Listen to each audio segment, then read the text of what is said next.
Shalom.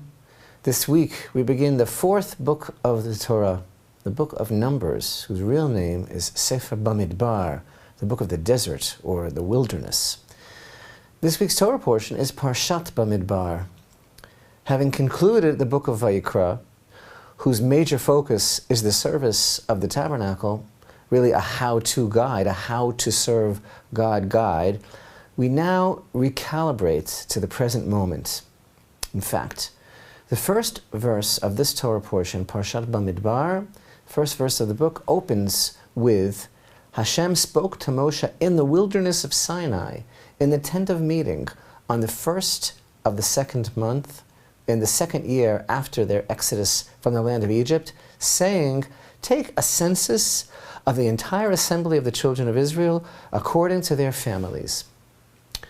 And indeed, this Torah portion of Bamidbar is mainly about the numbers of the children of Israel, their countings, their families, their lineage, how their family camps are to be arranged in the desert whenever they travel around the tabernacle, and the responsibilities of the Levitical families.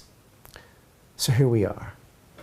Hashem caused something to happen here that was unprecedented in history.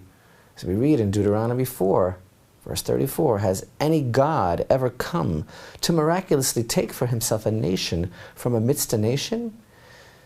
He took one nation out from amidst another nation. He removed Israel from Egypt. He set the captives free. And now, this week in Parashat Bamidbar, we join Israel as she is assembled in the desert and marching towards her ultimate freedom, her freedom based on the responsibility of serving Hashem in this world, which they're already doing, but which will ultimately reach its real goal once within the land of Israel. So now, Israel, according to her numbers, according to her families, are trekking through this wilderness surrounding the tabernacle, or rather the tabernacle, home to the Shechina, the divine presence, is their heart. The iconography communicated by this scene is staggering for a world that was, and still is, sunken in the filth of idolatry. The message broadcast here is, look, here's a nation chosen by God to serve him that lives in this world, in fact, in the wilderness, which can't get a better example of this world than that, yet, while living in this wilderness, is totally focused and centered on the reality of God in their midst, in this world totally filled with God consciousness. And the message to the world, then and now, is that it's possible to live in this world centered upon the presence of God. So the families of Israel here are a hugely important theme. We read, the children of Israel shall encamp, each man by his banner, according to the insignias of their father's household, at a distance surrounding the tent of meeting shall they camp. And we've spoken in the past about the significance of these banners, these flags, how the Midrash teaches us that they were inspired by no less than a cosmic vision of the ministering angels who descended upon Mount Sinai at the time of the giving of the Torah, who were themselves divided into camps, made distinct by their flags. These flags announce a single-mindedness and a conviction to follow the edicts of the king. How reminiscent is this deepest teaching of the beauty of the flags for the people of Israel this week, here in the land of Israel, surrounded by the flags of the state of Israel in joyful thanksgiving and celebration and acknowledgement of the wondrous kindness of God in the establishment of the state of Israel, celebrated earlier this month, and the 50th anniversary of the liberation of Jerusalem, observed and celebrated this week.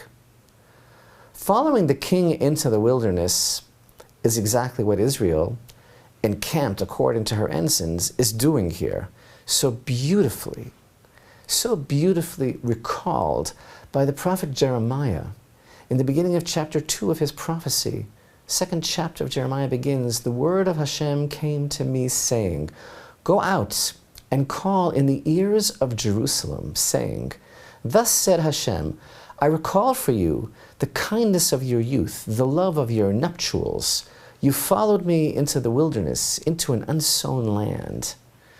The love of your nuptials, of your wedding, refers none other than to the festival of Shavuot and the giving of the Torah at Mount Sinai, also in the heart of the desert. The Sinai revelation and the entering of Israel into God's covenant is likened to a wedding. But why is Israel in the wilderness now? And why did God arrange for that wedding to take place also in the wilderness? Our sages explain the significance of God arranging to give the Torah in the desert. The desert teaches us many things.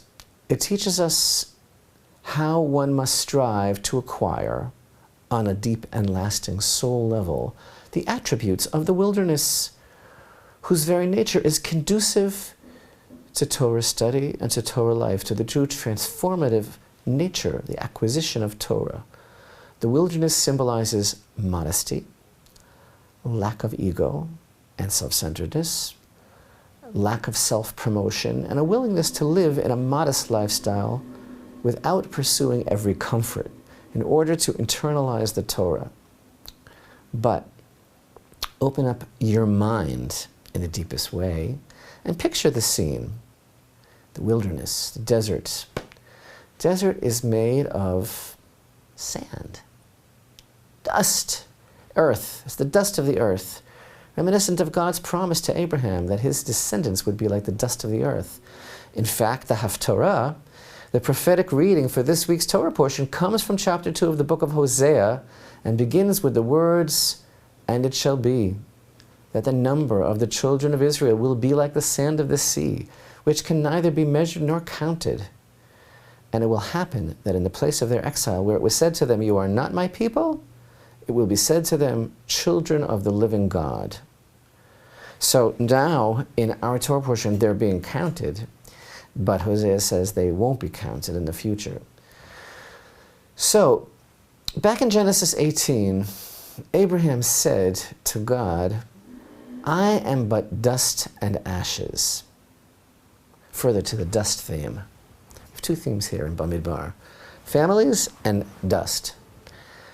So, every day at the conclusion of the Amidah prayer, 3 times a day, we recite the words, "V'nafshi ke'afar l'chol tehiyah."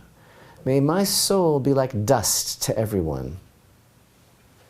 What is meant by that? Why do we say these words? Why do we utter, "May my soul be like dust for everyone"? Isn't that a bit extreme in the self-deprecation department? And it doesn't mean that we shouldn't have self-respect. Think about the earth that we walk on. It gives forth all our sustenance, though we tread upon it. We walk all over it, yet it doesn't stop producing for us. So this prayer means we're asking Hashem that we should not be offended by anyone, that we should give to others, we should be nurturing and be unaffected, though we may be trodden upon. We should learn to nullify ourselves, to nullify our egos, which again is why Israel was in the wilderness and received the Torah in the wilderness in the first place. Now, in case your hearts are not open in the deepest way, please do so now. This whole parsha, and as we will learn, this whole book is centered around the Tabernacle, the Mishkan. The Mishkan is the place of the Shechina, the divine presence. The root of the word Mishkan, tabernacle, is the same root as the word Shechina, the divine presence. Another thing about this earth that we walk upon, that's covered with sand or dust, is governed by gravity. So the Holy Rabbi Nachman talks about gravity, and he says, as everyone can see, everything is on the earth, everything is on the ground, because of gravitational pull. What goes up must come down. Something can remove itself only because of some sort of interim temporary force, but when that force is removed, then the thing comes speeding back to the earth. And the closer that it's coming to the earth, the faster it goes. In Hebrew, gravitational pull is called koach mishicha, the power of pulling. And the root of the word mishicha, to draw, is the same as Shechina. The Mishkan, place of the Shechina, had gravitational pull. Koach hamoshech, to draw godliness to the place where it stood. We read in the Song of Songs, which, by the way, the whole Song of Songs is an allegory to this whole relationship, this whole wedding relationship. Song of Songs, we read the verse, "Draw me after you, and I will run." Because if you draw me after you, then whatever is being drawn in goes even faster. And the Midrash also says, another aspect of the word Mishkan, is that it is a mashkon, a deposit to Israel, a guarantee that Hashem's Shechina will always be with them, even if they sin, as it's written in Leviticus 26. "And I place my Mishkan in your midst, and my soul will not be disgusted with you." And through the Mishkan, the Shechina dwells in Israel. And Mishkan also an expression of mashcheni, pull me in, that has the power to draw godliness. So, what the tabernacle did for Israel, draw me after you, Song of Songs 1:4, we will run. What the tabernacle did, Jerusalem does forever. Jerusalem is the place of the divine presence forever. And this week's reading of the Torah portion of Bamidbar, falling in the week of Jerusalem Day, is a perfect example of the relationship between Israel and the Shechina, the divine presence forever.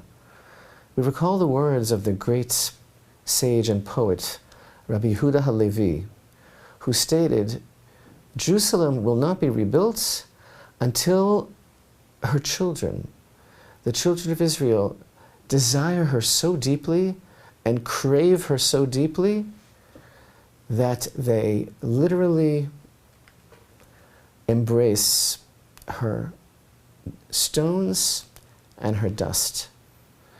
This week here in Jerusalem, we have experienced a tremendous outpouring of joy, thanksgiving, and acknowledgement of the people of Israel for the liberation and unification of Jerusalem. Jerusalem, which is the place forever of the divine presence, and Jerusalem, the rebuilt, God willing, in our time, with the light of the divine presence, the Shechina, will go out to the entire world.